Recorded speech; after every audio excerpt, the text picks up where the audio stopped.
Alright, hey guys, so here we have a Dayton leading edge commercial ceiling fan, model High-Tech 2-48. This is a pretty sought after fan for a lot of collectors. A lot of us saw these growing up in Toys R Us and other places, but that's the only place I ever remember seeing them. Obviously there was the 36-inch size and the 56-inch size. Again, that's the only size I saw. So, acquired 4 of these about an hour or so down south. They took quite a bit of work. I put new bearings in 2 of them so far. This is one of them. And yeah, they turned out pretty good. The paint is in an almost impeccable condition. Blades, well actually most of it was kind of like yellowy, tarnished type of thing from like, I don't know, almost from cigarette smoke, but I don't know. Thought these were from Toys R Us, but I don't think they are, because I drove past Toys R Us that I thought they were from, and it looked pretty much untouched, so I don't know. Anyways, let's take a look at it. Came with a 24-inch down rod. Obviously that was a little extreme, so I opted for a like 6-inch down rod, I guess that'd be, off of what I think was a view fan. This is rated for 0.6 amps. Let's see how close it gets to that. Let's see if we can adjust that some. I kind of bumped it. Alright, that ain't too bad. So, bypass, good. Goes up to 0.68. So, it's probably just the inrush, but no, it seems like it's pretty much staying at 0.67. Took a second to balance it. I mean, like literally a second. Only one of the blades was like a little bit higher than the rest. It's pretty well balanced too, as you can see. After that, this one I got real lucky with. Sometimes when you place the bearings on these, the bottom bearing will get stuck, and you'll have to somehow figure out some sort of way to pull it out. But on this one, it actually popped out. I was really happy about that. So performance actually is pretty decent on these. The 56-inch one is nothing to write home about, and the 36-inch one is just downright depressing. I mean, there's a lot of residential fans that blow those out of the water. I suspect this one has the same motor as a 56-inch one. Not 100% sure on that, but that's what I believe. Final draw is 0.65, so nothing too crazy. Let's do spin down. Might be a little quick, as like I said, it does have new bearings.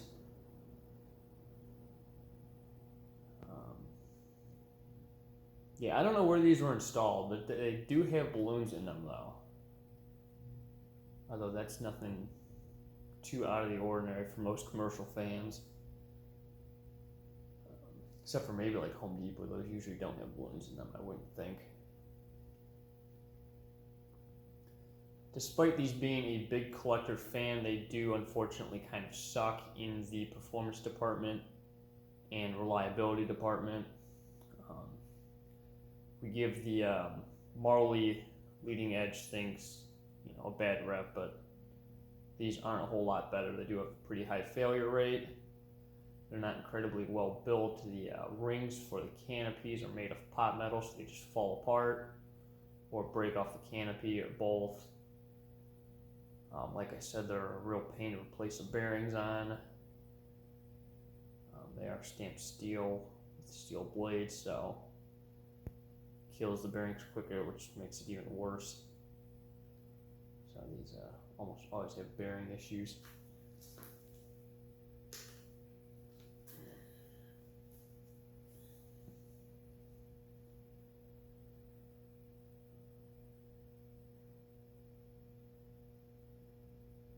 decent spin down.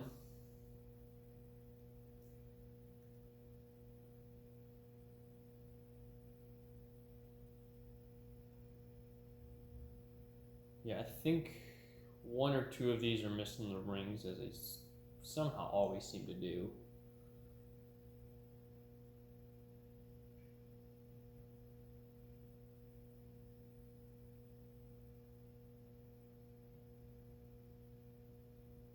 Alright, so let's test out the decade capacitors, see what we got as far as controls go.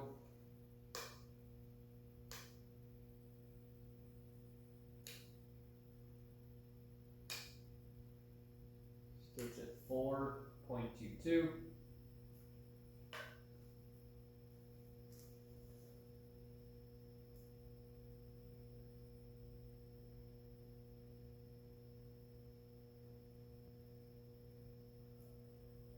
Yeah, I don't mind these. I do kind of like how wide the blades are toward the motor.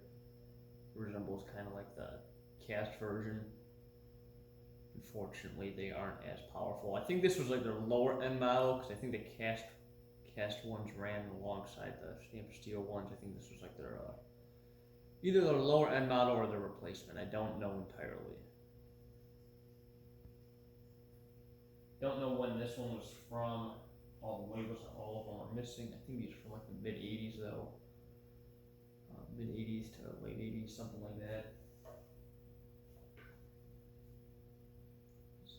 Toys R Us by me, I think, or not one by me, but the one that had these, I think, was built in 87 or 89, one of the two. So it's not too bad for, probably an Emerson control would do pretty good with this. Let's go with 5. 2.8. So we're going to jump quick.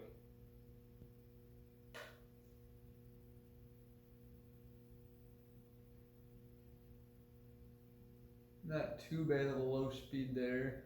I think the 4 was a little better though. But kept the speed.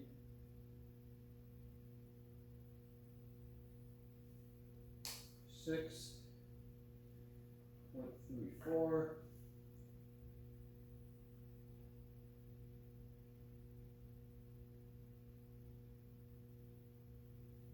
7.39. Yeah, this thing's jumping quick. Might have a resonant frequency at 4711. Should be your medium low with a Emerson control, which actually isn't a bad low speed. That's actually pretty good right there. So again, aesthetic and reasonable. Something that actually does something. 8.45. 9.5. 10.51.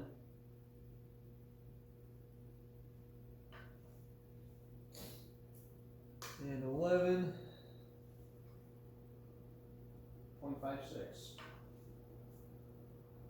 Okay, so we don't go over, so that's good. So I think a 4711 would be perfect for one of these.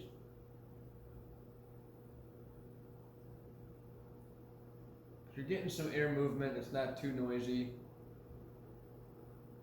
Yeah, I think a 4711 would be perfect for one of these. 12.59. 13.62. 14.64 and 15. 15 is over. So really, the only thing you could use on one of these is a 4711 control. Let's switch over to solid state. Stop this. Stop state. Okay. Let's see what we do. Alright, here buzzing a little bit. Let's see, where's it start? 0.25. Nope.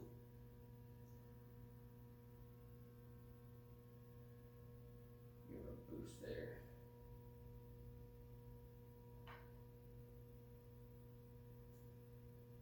Killing it.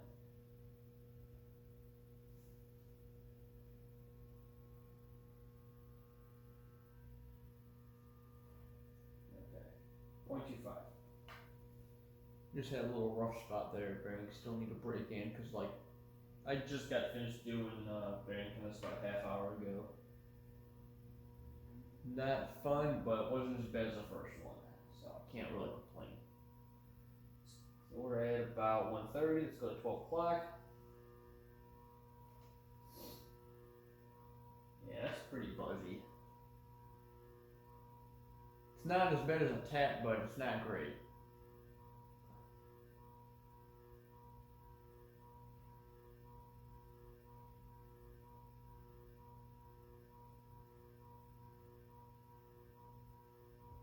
Let's go to 10:30. 0.54.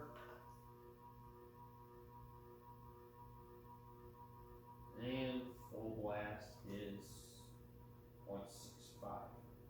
It's one of the few fans that I've had that actually goes all the way to full speed with South State. Interesting.